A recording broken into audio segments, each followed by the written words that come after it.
یہ ہمارا family business ہے۔ اس بزنس کو میرے بابا نے سٹارٹ کیا تھا۔ انیشلی ہم نے گھر سے سٹارٹ لیا تھا، اس کے بعد مارکیٹ ڈیمانڈ جس طرح بڑھتی گئی، اس حساب سے ہم نے اپنے بزنس کو بڑھایا۔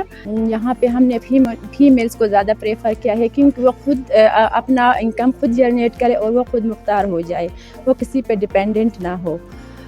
جب ہم نے سٹارٹ لیا تھا تب بہت زیادہ چیلنجز تھے۔ میرے بابا نے ہار نہیں مانی، جتنے چیلنجز آئے اس کو ایکسیپٹ کیا اور آگے بڑھا، اور انشاءاللہ ہم اب اس سٹیج پہ آ گئے ہیں۔ یہ پروڈکٹ ایکچولی غزر کا ہے۔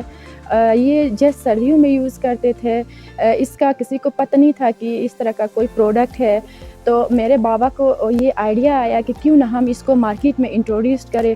پہلے یہ بہت کم ملتا تھا، ملتا ہی نہیں تھا لوگوں کو، لائک اگر ان کو گرمیوں میں چاہیے ہوتا تھا تو تب نہیں ملتا تھا، ٹھیک ہے۔ اس وجہ سے میرے بابا کو یہ آئیڈیا ہے، کیونکہ اس کی ڈیمانڈ بہت زیادہ تھی مارکیٹ میں، تو اس وجہ سے میرے بابا کو یہ آئیڈیا آیا، اور میرے بابا نے بہت انیشیل لیول سے سٹارٹ لیا، اپنے گھر سے سٹارٹ لیا، اور دھیرے دھیرے ڈیمانڈ کے مطابق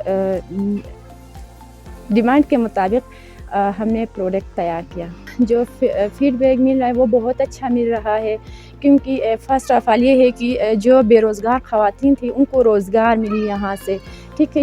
یہاں پہ تقریباً 80-90 فیمیلز کام کرتے ہیں، وہ اپنا انکم جنریٹ کرتے ہیں، اور اس کے علاوہ لوگوں کو ایزلی اویلیبل ہے مارکیٹ میں۔ یہ کسٹمر کو جس ٹائم بھی چاہیے ہوتا ہے وہ مارکیٹ سے لے سکتے ہیں۔ یہاں پہ ہم لوگ کلاؤ کا ڈپنگ کر رہے ہیں، جینس کی پیکنگ کر رہے ہیں، ان کے سٹیکرز لگاتے ہیں۔ جب سے ہم نے یہاں پہ کام شروع کیا ہے کہ ہمارے بچوں کے سارے ضروریات پورے ہوئے۔ پہلے تو ایسا نہیں ہوتا تھا، کافی پریشانیاں ہوتی تھی، بچوں کے ضروریات پورے نہیں ہوتے تھے۔ اب بچوں کے سارے ضروریات فیکٹری کی مدد سے ہم اپنا ضروریات پورے کر رہے ہیں۔